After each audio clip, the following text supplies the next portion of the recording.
Bueno, buenos días. Ahora tendremos la segunda plenaria del día 2, titulada Hints of CP Violation in the Baryonic Sector at the LHCP Experiment, con la doctora Melissa Cruz. La doctora Melissa Cruz es graduada de la UNA en Ingeniería Eléctrica Industrial y la licenciatura en Física. Cuenta con maestría y doctorado en Ciencias Físicas con orientación en Física Experimental de Altas Energías en la Pontificia Universidad Católica de Río de Janeiro. Realizó una estancia postdoctoral en el Centro Brasileiro de Pesquisas Físicas, CBPF, en conjunto con una visita de investigación al CERN, donde se hospeda en el experimento LHCb. Actualmente, la doctora Cruz, es docente de la Universidad Nacional Autónoma de Honduras a nivel de pregrado y posgrado, siendo la coordinadora de la maestría en física que ofrece la UNAM. Además, trabaja con el experimento LHCb que opera en el LHC y continúa investigando en conjunto con el grupo Río UNA. Denle un fuerte aplauso, por favor.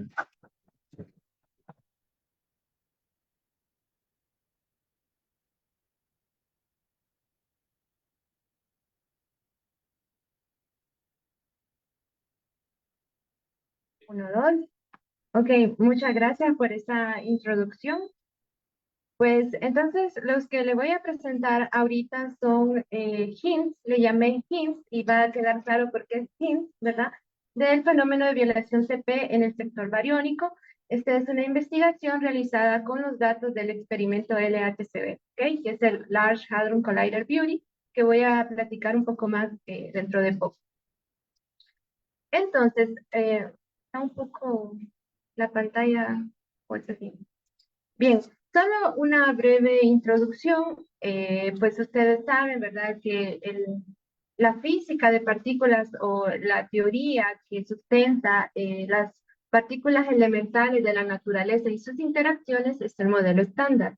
Y en el modelo estándar, pues tenemos la clasificación de las partículas fundamentales en quarks y en leptones y sus respectivas antipartículas, al igual que tenemos los mediadores de las interacciones fundamentales, las que son consideradas dentro del modelo estándar, que es la interacción fuerte, la interacción electromagnética y la interacción débil, que tiene pues tres bosones, ¿no? Dos W cargados y un Z neutro. Y quien viene a completar toda esta gran pintura es el bosón de Higgs, que fue descubierto experimentalmente en 2012, ¿no? Y bueno, aquí un poco de las escalas de lo que estamos hablando, ¿no? Un átomo tiene un tamaño de alrededor de 10 a la menos 10. Ya cuando vamos al núcleo, este va a 10 a la menos 15, el famoso Fermi, ¿no? La unidad Fermi. Y más aún 10 a la menos 18, ¿verdad? Por ahí van pues ya los quarks y demás. Entonces, ¿por qué es interesante o por qué yo quiero presentarles los hints de violación CP en el sector bariónico? El universo visible, como sabemos, está compuesto por materia. Es decir, en un momento primordial del modelo de Big Bang, materia y antimateria tuvieron que ser creadas en las mismas proporciones y debieron colisionar y aniquilarse mutuamente, no quedando nada más que radiación, ¿verdad? Solo energía en el universo. Pero en realidad eso no es lo que ocurrió. O sea, la prueba es que nosotros estamos aquí, ¿no? Entonces, tenemos que si nosotros medimos una constante, que es la constante de asimetría, que es la razón entre la densidad bariónica y antibarium, entre la densidad de radiación de fondo cósmico, esta es de la orden de 10 a la menos 10. ¿Esto qué significa? Lo que significa es que por cada 10 millones de pares de barión y un antibarión, hay un barión extra, ¿verdad? O sea, fue sobreviviendo un barión extra que dio lugar entonces a este universo material conocido. Entonces eso significa que explican una diferencia de materia y antimateria en el universo. Dentro del modelo estándar, y esto le llamamos electrovariogenesis, ¿verdad? O electrodébil, ¿verdad? La variogenesis, se explica a través de tres condiciones, que son las condiciones de Chácaro. Una de las condiciones que propiciaron, o que se dice que propiciaron que existiera una diferencia de materia, una diferencia entre materia y antimateria, es que existiese violación CP. ¿Y qué es violación CP? Es la violación de la simetría carga-paridad. Ahora, ¿qué ocurre? Dentro del modelo estándar, la violación CP, como voy a explicar en el próximo slide, se explica a través de la matriz que hace el mixing, ¿verdad? De los estados de masas de quark y los estados de sabor. Porque solo, de nuevo, regresando un poco aquí, ¿no? Recuerden que tenemos las tres generaciones y entonces tenemos los tipos, el quark U, el quark down, el quark charm, extreme, top y bottom, ¿no? Entonces cada uno de estos se les denomina los sabores, ¿no? Entonces se le llama el espacio de sabor. Entonces lo que hace la matriz de KM, que es una matriz de mixing, es precisamente mixing, misturar o mezclar los estados de sabor con los estados de masa. Y debido a que existe esta matriz, surgen tres parámetros reales y uno complejo, y esa fase compleja es la responsable de violación CP. Ahora, dentro del modelo estándar, entonces, violación CP es explicada a través de este mecanismo. Pero, haciendo las cuentas, el modelo estándar predice entonces una asimetría de materia y antimateria de la orden de 10 a la menos 17. Pero lo que es observado en el universo es 10 a la menos 10.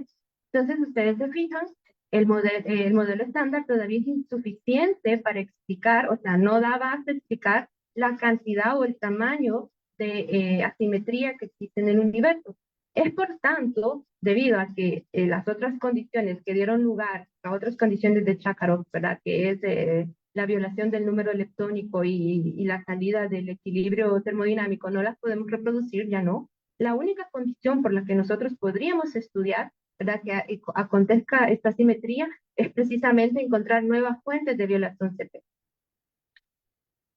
Y entonces aquí, ¿no? Esta es la matriz de mixing, la matriz de KM. Entonces, estos de aquí son los estados de masa, o sea, los estados, las partículas reales, y estos son los estados de sabor.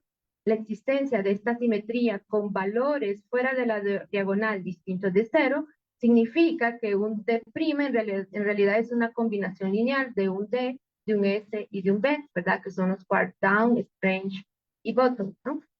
Y bueno, la unitariedad de esta matriz nos ofrece también calcular ciertos triángulos, que son los triángulos TKM, que nos permite también testar el fenómeno de violación CPA a través de medidas de los ángulos internos, ¿verdad? Y también del tamaño.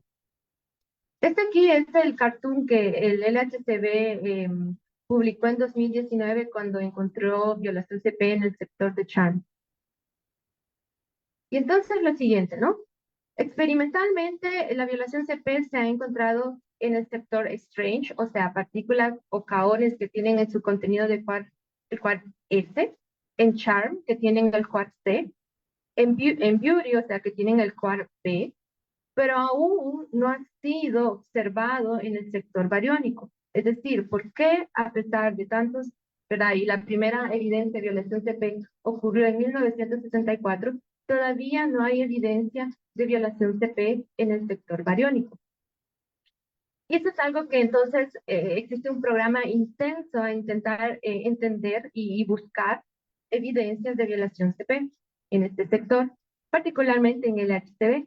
Entonces, la violación CP puede ocurrir a través de tres mecanismos, lo que llamamos la violación CP directa. Esto es cuando la amplitud total de decaimiento al cuadrado de un proceso es diferente de la amplitud total al cuadrado de decaimiento de su proceso CP conjugado, o sea, de su antipartícula. Este es un método, un mecanismo por el cual puede ocurrir. El otro mecanismo es violación CP a través de mixing. Esto es para partículas cargadas, es decir, si nosotros tenemos una partícula, perdón, este es para partículas neutras. Si tenemos una partícula neutra, Entonces ella oscila en su partícula y antipartícula antes de decaer, y entonces esto también puede ser, es un mecanismo por el que podría ocurrir violación CP. Y el tercer mecanismo es que hay una interferencia de estos dos, es decir, hay un proceso en el cual puede decaer directamente en su estado final y también puede decaer en su estado final a través de la oscilación de partícula y antipartícula. Entonces tenemos dos formas de llegar a su estado final. La interferencia de estas amplitudes también puede ser una forma de que puede dar lugar a la violación CP.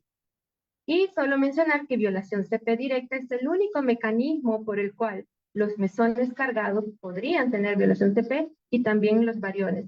Entonces, sabiendo eso, nosotros queremos buscar violación CP directa en procesos que involucren bariones, ¿no?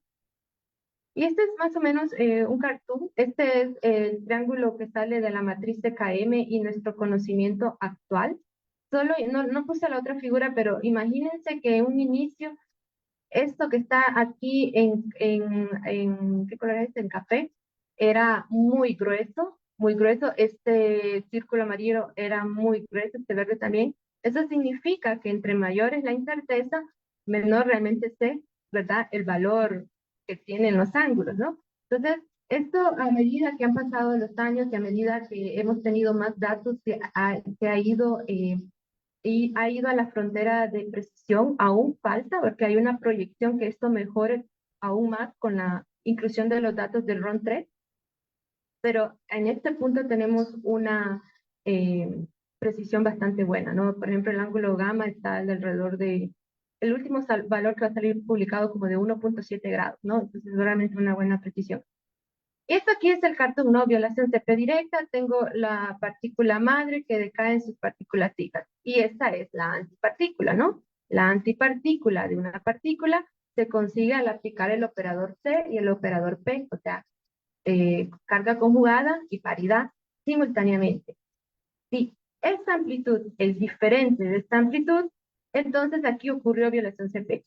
¿Cómo nosotros observamos eso en el experimento? El observable, la amplitud cuadrada, son los eventos que nosotros colectamos en el experimento. Entonces, es nuestro observable, ¿no? Y a partir de eso, pues, y haciendo uso de los otros observables, energía, momentos, somos capaces, pues, de reconstruir todo un proceso que atravesó el detector y hacer medidas físicas.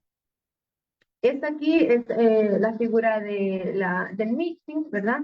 No, este de aquí es del mixing. Si se fijan, no se nos dice, mira, es la antipartícula, oscila en la partícula y decae en el estado final. Y aquí también oscila, pero al inverso, y resulta que aquí hay una diferencia. No debería haber una diferencia, porque debería la naturaleza discernir entre uno y otro. Pero lo hay, ¿no? Existe. ¿Por qué? Por causa de la matriz CKM, ¿no? Porque si aquí la existencia de una fase compleja, cuando obtengamos la matriz del mixing de las antipartículas, o sea, agrégale un barra a todas estas, o sea, agarre la punta de esta matriz, ese parámetro complejo va a cambiar signo, ¿no? Y entonces eso hace que materia y antimateria en la naturaleza, me está diciendo, se comportan de manera diferente. Y esta es más o menos una cronología, ¿verdad?, del descubrimiento de este fenómeno. Primera vez en 1974. En 1973, o sea, más aquí, por aquí en medio, fue cuando Kabibo, Kobayashi, Maskawa, o sea, CKM, les proponen la existencia de la matriz CKM, o sea, que existen 3 generaciones de quarks y no 2 como se creía antes, no, entonces dicen, debe existir una tercera generación de quarks, si no, no somos capaces de explicar violación CP en el modelo estándar. Y este es un ejemplo en el que la teoría viene primero y después viene la parte experimental, ¿no? Porque apuestan a la teoría y realmente después, de hecho, el quark top solo se descubrió hasta 1995. No sé si habían nacido, tal vez no. Pero si se fijan, es relativamente reciente, ¿no? Y esta matriz fue propuesta en 1973, ¿verdad?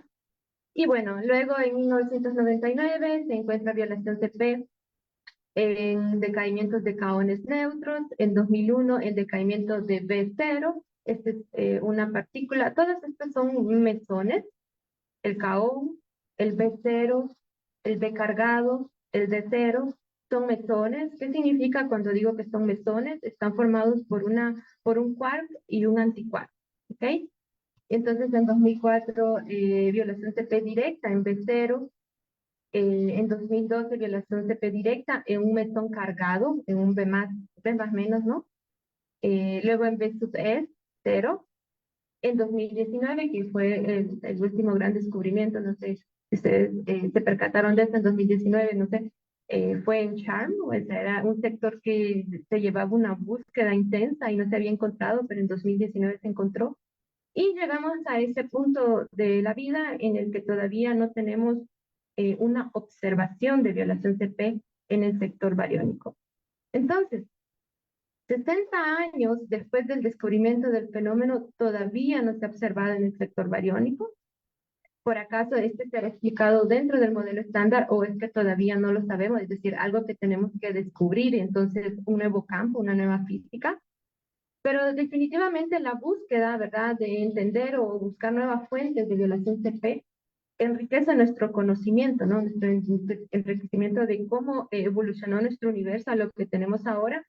Y en el afán de llevar este conocimiento, pues inherente estamos desarrollando nuevas tecnologías, ¿no? Todo que se devuelve a la sociedad. Entonces, el LHCb explora un programa muy grande en física y no solo de violación CP, ¿verdad? Sino también de medidas de ramificación y búsquedas de partículas raras. Pero aquí yo solo me voy a enfocar en ciertos resultados recientes y con reciente les digo que todavía no han sido publicados, pero están muy próximos a publicarse.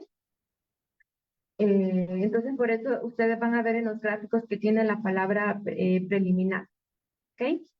Entonces, uno de estos, digamos, dentro de la física de partícula, usted clasifica según la física las medidas que usted quiere hacer.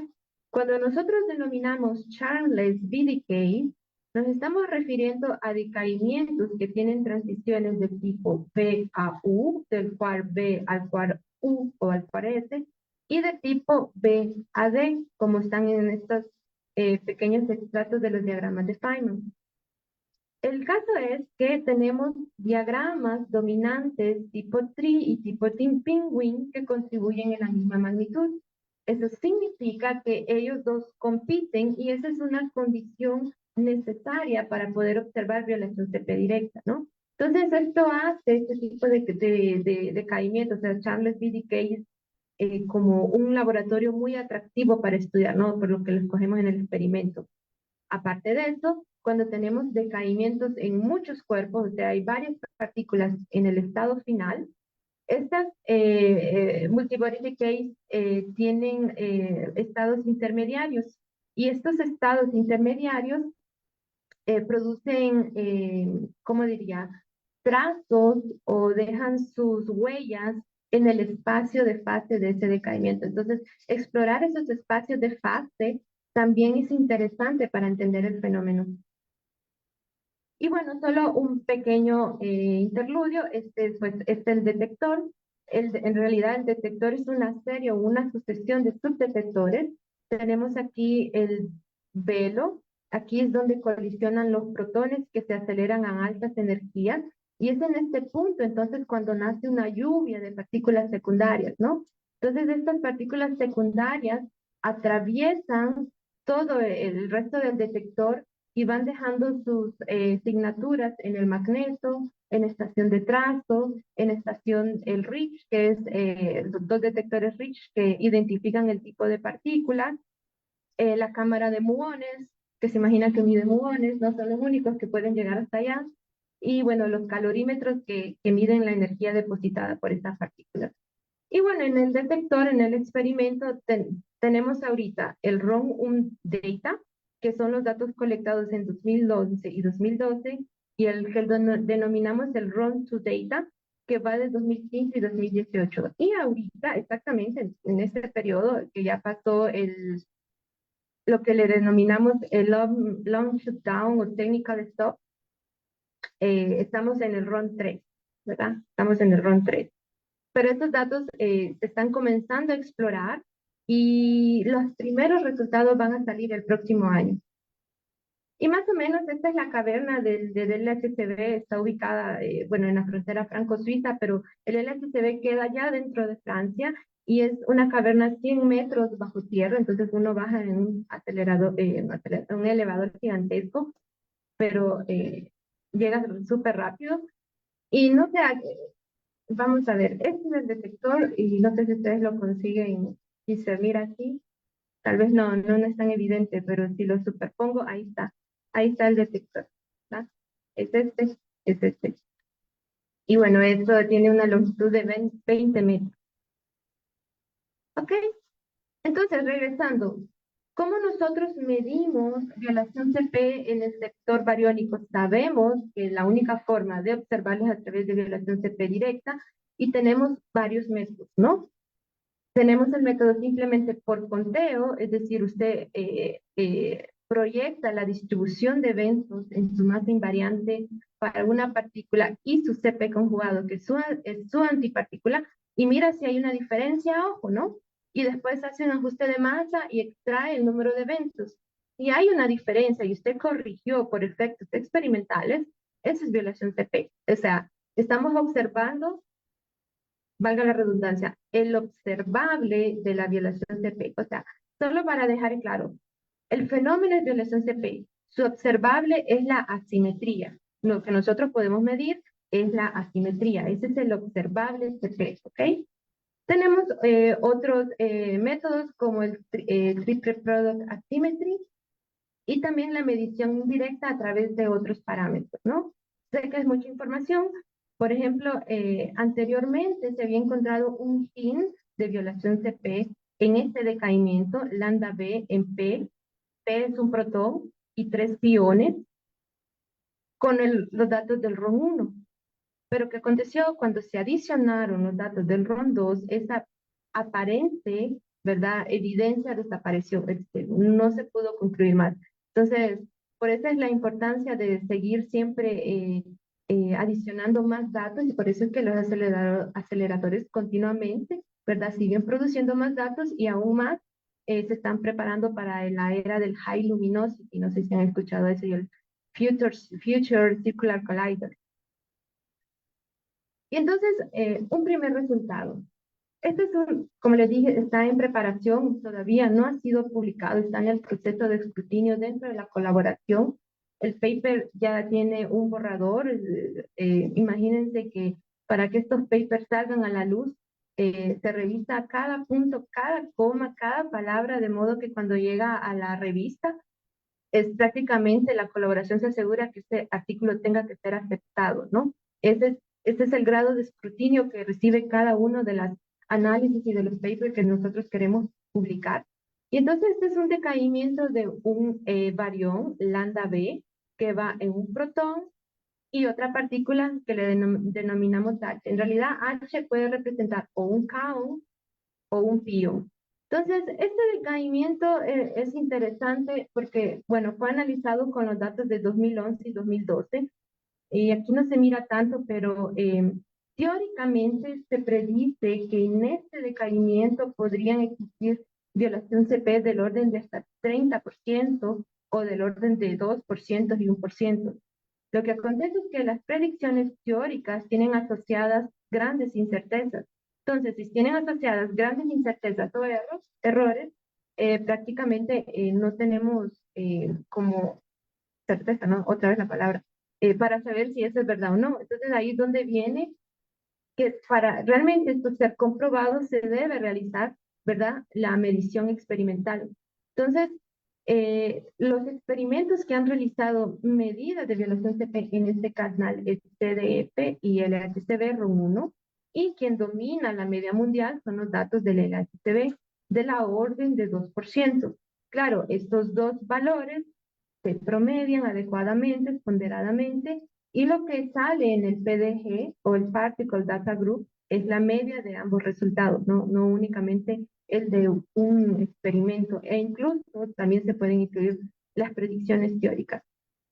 Entonces, este canal se analizó con los datos totales, sumando RON 1 y RON 2, con el afán de ver si se podía observar el violación CP, o sea, medir la asimetría CP.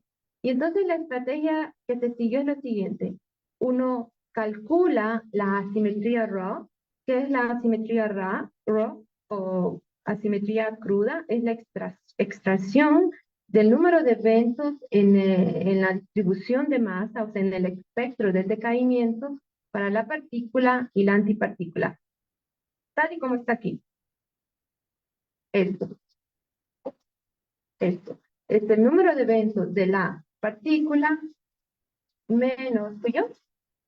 La antipartícula dividido entre su suma. Esa es la asimetría raw. Solo que esto, el detector es una máquina, nosotros debemos eh, corregir por eficiencias o detalles experimentales. Es por eso que ustedes ven aquí que a la asimetría raw se le resta un ADP, que significa cuál es la asimetría de detección porque el protón interactuó con el material de detector, o cuál es el resto, la asimetría de detección que el kaon tuvo por interactuar con el material del detector, por la identificación de la partícula, por la producción del barión, porque nosotros estamos haciendo colisionar protones, ¿no? Y no antiprotones. Entonces, si estamos haciendo colisionar protones, en cierta forma estamos favoreciendo los quark, ¿no? Y en fin, entonces por eso es que tenemos la asimetría Rho y le restamos todas aquellas asimetrías que no son asimetrías físicas, ¿no? Son asimetrías del detector. Y bueno, en el caso, esta fue para RON 1, en el RON 2 lo que se utilizó fue el observable delta ACP, en el que se utiliza un canal de control en el que ya es medido que tiene violación CP0, ¿no?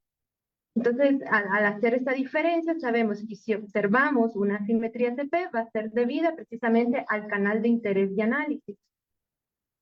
Pero la diferencia es que al hacer delta ACP o las deltas, nosotros estamos también cancelando errores sistemáticos que también se tienen que llevar en cuenta a la hora de mostrar el resultado, ¿no?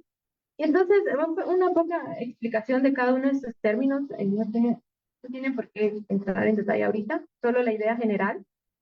Y esto aquí, por ejemplo, es el ajuste de masa, ¿no? Esta es la distribución de la masa invariante, por ejemplo, del decaimiento en un protón y un kaon, y esto de un protón en un pión, ¿verdad? Esto de aquí, donde sale la simetría Ra, le extraemos las correcciones por eficiencia y medimos ACP. Y entonces, ¿qué es lo que se encontró? Se encontró el resultado actualizado para el RON 1, el resultado para el RON 2, que es nuevo, ¿verdad? Porque no se habían utilizado esos datos, y se combinan apropiadamente. Entonces, ustedes se fijan, la ACP que se encontró es de menos 1.14%, más menos 0.67, esto es lo que se denomina el error estadístico, tal y como ustedes saben, más menos 0.36, que es el error sistemático, ¿no? Por los modelos y el detector. Y este fue el encontrado para el PPI. Entonces, para nosotros poder proclamar violación CP, nosotros, como base en la física de partículas experimental, pedimos, ¿verdad?, que la significancia de ese resultado sea mayor que 5 sigma. ¿Qué significa esto? Que yo agarro el valor central y lo divido entre el error, y el error es la raíz cuadrada de la suma en cuadratura, ¿no? Si eso es mayor que 5 sigma, o sea, mayor que 5, estoy diciendo que la probabilidad de que eso sea una fluctuación estadística y no sea violación CP está muy alejada, ¿no? O sea, si no existe violación CP, esto debería ser cero. Si lo que me aleja del cero es un sigma o 2 sigma, yo no puedo concluir que hay violación CP todavía. No tengo la seguridad de eso, ¿no? Y entonces esto es lo que ocurrió en estos decaimientos. No tienen una significancia mayor que 5 sigma, por lo tanto es consistente con no evidencia de violación CP. Bueno, no hubo violación CP en este canal, pero es importante investigarlo porque nos acerca más a conocer, ¿no? Entonces luego se estudió otro decaimiento, es el lambda B, Cascade, así se llama B, que decae en otro barión lambda y en HH. HH son los mesones. Y este canal es interesante porque aquel otro decaía en 2 partículas en su estado final, este decae en 3 partículas en su estado final, ¿verdad? Y lo que acontece es que cuando tenemos 3 partículas en estado final, nosotros podemos dibujar o proyectar el espacio de fase de esos procesos.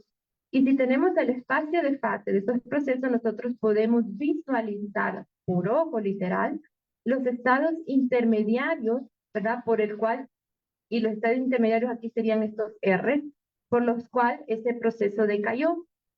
¿Y qué es lo que ocurre? Cualquier no uniformidad de estos eventos, cada punto es un evento, o sea, es una amplitud cuadrada, es proporcional a la amplitud, ¿verdad? O la decay width, a la amplitud de decaimiento, y eso nos da una evidencia directa de la dinámica que se procesó ahí, ¿no? Entonces, este canal se torna interesante porque, de hecho, este fue el resultado de mi grupo, el año pasado lo publicamos. Entonces, este fue el estudio de B, este es un mesón B en 3 cuerpos, en HHH, ¿verdad? Y, por ejemplo, este B en 3pi. Y este es el espacio de fase de B en 3pi, donde se distribuye la asimetría CP en los bins de lo que se denomina el Gauss plot. Si ustedes se fijan, hay unas regiones en rojo, hay unas regiones en azul, y esta es la asimetría. O sea, lo que le está diciendo es que en unas regiones hay asimetría positiva y en otras regiones hay asimetría negativa. O sea, hay una evidencia, o sea, abismal de que sí existe violación CP y más aún que está cambiando de signo. Y, por ejemplo, si nosotros tomamos una región, esta que está aquí en negro, ¿no? Que estaría como por aquí, y proyectamos la partícula y la antipartícula, vemos que realmente hay una diferencia entre ellos, ¿no? Si no hubiera una violación CP, ambas deberían estar superpuestas unas con otras, pero no, para una hay menores eventos, para otra hay más eventos, y vean que en un punto cambia de signo. Si proyectamos estos datos en la masa invariante, definitivamente vemos que hubo una producción mayor de partículas que antipartículas, o sea, violación CP directa al ojo. De hecho, en este canal se encontró una violación de hasta el 75%, que ha sido una de las mayores jamás encontradas, ¿no? En los laboratorios. Entonces, que fue un decaimiento de mesones en 3 cuerpos, y debido a que este decaimiento bariónico comparte semejanzas en la dinámica con este tipo de procesos, realmente se torna muy importante o muy interesante, ¿no? Motiva a estudiarlo porque podría tener evidencia de violación CP. Entonces, para este proceso se mide dos etapas, ¿no? Primero se mide la razón de ramificación relativa, ¿verdad? Que es la tasa de decaimiento de la partícula dividida entre la tasa de decaimiento de un canal de control, eso con el fin de cancelar, ¿verdad? Cualquier errores sistemáticos o efectos sistemáticos. Y más o menos estos son los términos, estos son los que sale de la masa invariante, estas son las correcciones de eficiencia del detector, y esta es la fragmentación de hadronización, es decir, cuando el protón colisiona, por qué se formó un B en tal de proceso, o por qué se formó un lambda B en lambda HH, ¿no? Eso tiene que ver con la fracción de hadronización, ¿no? ¿Por qué se hizo en esto, no? Y bueno, estas son, por ejemplo, la masa invariante, ¿no? Para este decaimiento, realmente lambda HH representa 6 decaimientos. Entonces aquí tenemos para lambda KK, de aquí extraemos a través de este ajuste alrededor de 1920 eventos. Para este decaimiento lambda KP 618 y para lambda PP 640. Y sus respectivas razón de ramificación. Ahora, este análisis se había hecho con el RON 1 y ahora se adicionó el RON 2. Con adición del RON 2, o de 2015 a 2018, confirmamos la existencia de este proceso, y observamos por primera vez que existe un decaimiento en lambda B en lambda PT. Es decir, esto se observa con una significancia de más de 10 sigmas, que significa que tenemos seguridad que ese proceso sí existe, ¿no? Primera observación. Luego vemos los decaimientos de Cascade ¿verdad? En lambda KK, lambda KP y lambda PP. Bueno, si ustedes se fijan aquí, lo que se extrajo para este decaimiento es de 12 más menos 9. ¿Qué opinan aquí? 12 más menos 9, no, exacto. Es más, este decaimiento no es este que está aquí, está por aquí que ni se mira, ¿no? Tenemos para este 119 más menos 15, es una significancia, este 56 más menos 27. Entonces, ¿qué es lo que observamos? Definitivamente no evidencia, este proceso no se confirmó, no, hasta este punto parece no existir. Este sí se observa definitivamente con más de 10 sigma de significancia, y este no proclamamos observación, sino evidencia, ¿verdad? Porque para hacer observación tiene que ser más de 5 sigma, y si es 4, o sea, mayor que 3, le llamamos evidencia, porque puede acontecer que cuando adicionemos los datos de RON 3, esto que parece señal desaparezca y solo haya sido una fluctuación estadística, ¿no?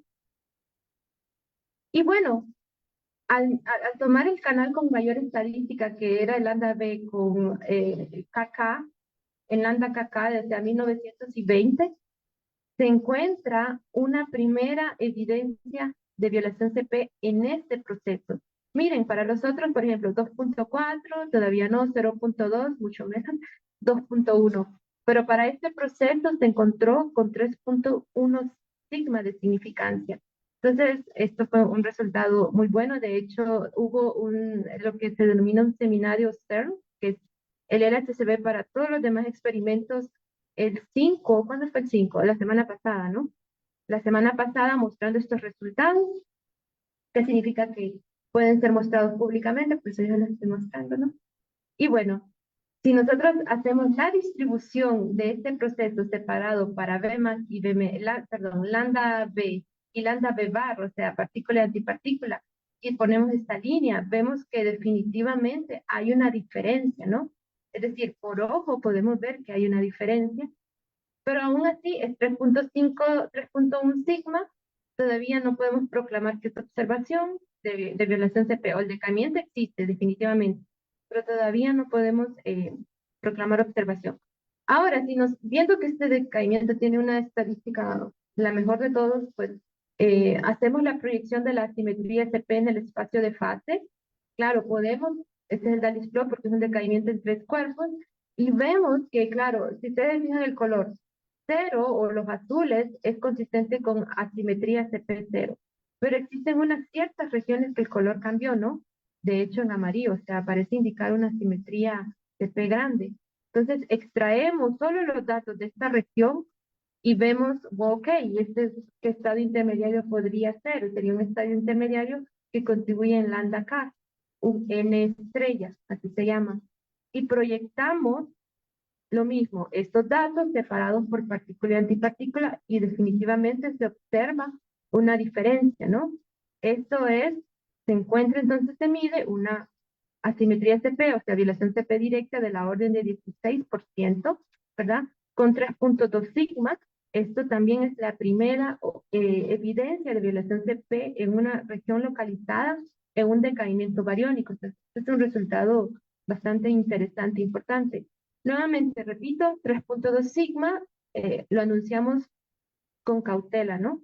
Para no contradecirnos en el futuro, ¿no? No pasar vergüenza. Entonces decimos que es evidencia. Y luego para esta región en amarillo realmente se encontró con 2 puntos sigma, entonces no podemos decir que es evidencia ni observación de ninguna forma, entonces consistente con 0. Habrá que ver la adición de nuevos datos.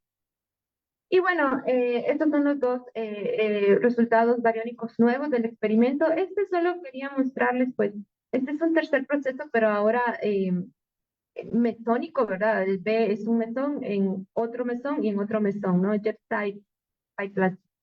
Y en este proceso también se midió violación CP, y solo les quiero mostrar, esta es la distribución de masa invariante en escala logarítmica, ¿no? Para, a veces es necesario ver bien las componentes.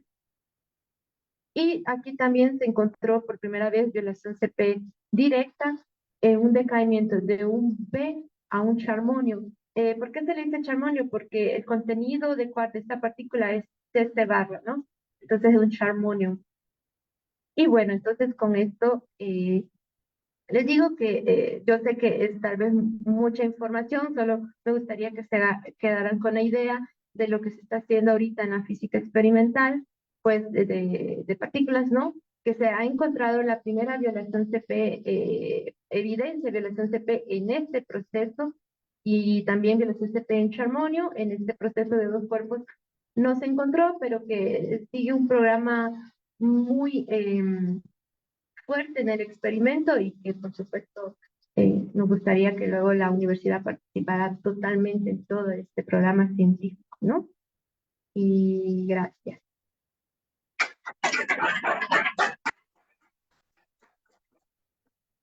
Pero tengo otra luz, yo no sé si tienen preguntas, pero tengo otra luz. Díganme.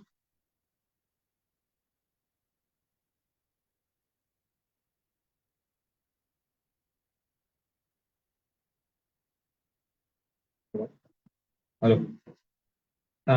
Cuando estaba dando los resultados de violación CP, que tenía el valor que había encontrado con dos correcciones. No, el anterior, donde estaba la ecuación, con una corrección por el detector y es. Resaltó. No, más adelante, se lo pasó. Más adelante. Más adelante. Ah, más.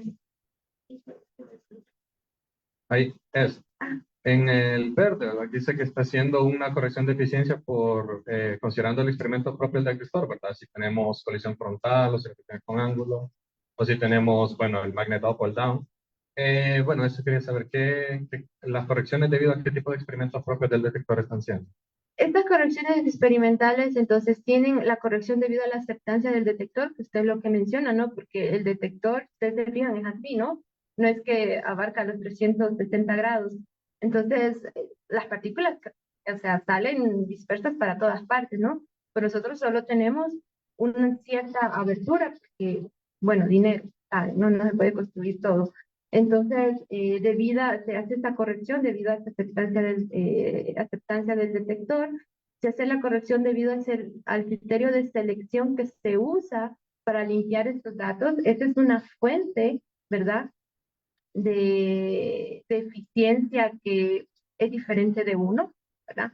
Entonces, eso entra aquí, también se hace una corrección de eficiencia por la identificación de la partícula, por el sistema de trigger que se utilizó, ¿cuál más? En fin, varias, pero para poder calcular todas estas eficiencias utilizamos muestras Monte Carlo, muestras de simulación que usted bien sabe, y utilizamos lo que se llaman Data Driven Techniques, ¿verdad? O muestras de calibración. O sea, en la naturaleza hay procesos que se le llaman procesos de oro, que puramente por la cinemática pueden ser reconstruidos sin aplicar cualquiera otros, digamos, inputs externos que podría sesgar la señal, ¿no? Entonces, esos procesos oro nos sirven como a muestras de calibración para corregir en otros procesos que son más difíciles de observar y entonces podemos retirar esos efectos que son del detector y no son de la física propiamente, de la naturaleza. Sí, A fuerza necesito la simulación de Monte Carlo, entonces. a fuerza. Por eso. Sí, a fuerza porque los datos siempre van a venir con ruido, ¿no? La naturaleza viene con ruido. Entonces, lo que nosotros hacemos con la simulación Monte Carlo es, ok, ¿qué es lo que yo sé teóricamente? Lo genero limpiamente y sé, mi señal debería tener esta cara, ¿no? Entonces me sirve como un guía, cómo debería ser. Sí, Gracias. bueno. ¿Otra pregunta? Josué. Bueno, como mencionó usted, entonces lo que se está viendo es un montón de información ahorita. Entonces creo que un poco se perdieron algunos. Quisiera saber si pudiera darles un indicio de por qué se hace este tipo de proceso, por qué se investiga si un proceso cumple o no cumple la violación CP y cómo podrían entenderlo un poco más fácil. Claro, la motivación, porque se hace una exploración intensa del proceso y entre más raros, mucho mejor, es precisamente por este dato, ¿no? El modelo estándar predice una simetría entre materia y simetría de 10 a la menos 17. mucho menor de lo que es observado en el universo. Significa que nosotros todavía no podemos explicar, nosotros, la humanidad, explicar esta cantidad de materia y antimateria del universo, ¿no? Entonces, por eso nosotros buscamos la violación CP o las nuevas fuentes de violación CP, o sea, nueva física que nos ayude a entender esto. Y vean bien que quiero resaltar que no solo únicamente se hace en el sector hadrónico, ¿no? Todo esto que yo mostré. También hay proyección de violación CP en el sector leptónico y en materia oscura, ¿no? O sea, se está proyectando teóricamente y experimentalmente en todos los lugares donde se pueda. Sí. Ay, como llegué tarde, otra cosa, sé que estaba hablando de un parámetro que le decía arroz, creo que era Arroz. de arroz, arroz, creo que era de asimetría, no sé si es una medida de distribución de asimetría. Ah, raw, sí, es la asimetría cruda, o raw symmetry. La simetría, o sea, cuando usted proyecta sus datos, después que los limpió lo máximo que pudo, ¿no? Y usted los proyecta y usted obtiene el número de eventos de la partícula y antipartícula. La simetría se calcula el número de eventos de aquí menos el número de eventos de aquí dividido entre la suma. Eso es una simetría, solo que esa simetría no tiene correcciones experimentales. Entonces yo no puedo todavía concluir que eso es asimetría CP o debido a violación CP. O sea, yo tengo que corregir y ver qué es lo que me queda para poder declarar esto es la simetría de la naturaleza. Eso es lo que la naturaleza o Dios nos está mandando, ¿no? Corregir por lo que nosotros introducimos. Sí, eso, muchas gracias. Bueno, ¿puedo hacer mi anuncio? Ah, bueno. Pues miren, con unos colegas de Costa Rica, que están en el HCB Sergio, con la USAC, es María Eugenia y Juan Ponciano. Nosotros estamos en un proyecto de física sin fronteras, Physics Without Frontiers, y nosotros estamos preparando un hackathon, ¿verdad? Es un hackathon, ¿verdad? Que va a ser auspiciado por el ICTP, precisamente utilizando los datos abiertos del LHCb. Esta es una partícula y una antipartícula. Y la idea de este hackathon es ustedes manipular los datos abiertos y obtener una medida física. ¿Cuándo va a ser? Va a ser pronto, del 9 al 18 de diciembre. Este es un borrador del póster, no está listo, por eso ustedes miran estas cuestiones aquí. Pero entonces les quería anunciar a ustedes que va a estar abierto este hackathon, que todos están invitados a inscribirse, ¿no? Les digo el premio, para que se animen. El próximo año va a ocurrir la Escuela de Latinoamericana del CERN en Costa Rica. ICTP va al ganador, lo va a financiar, o sea, va a financiar su escuela 1.500 euros para que vaya a esa escuela, ¿no? El ganador de nuestro hackathon. Así que están todos invitados para que se inscriban y participen. Y eso era. Bueno, muchas gracias, doctora, por tan increíble y bonita plenaria. No sé si le podemos dar un último fuerte aplauso.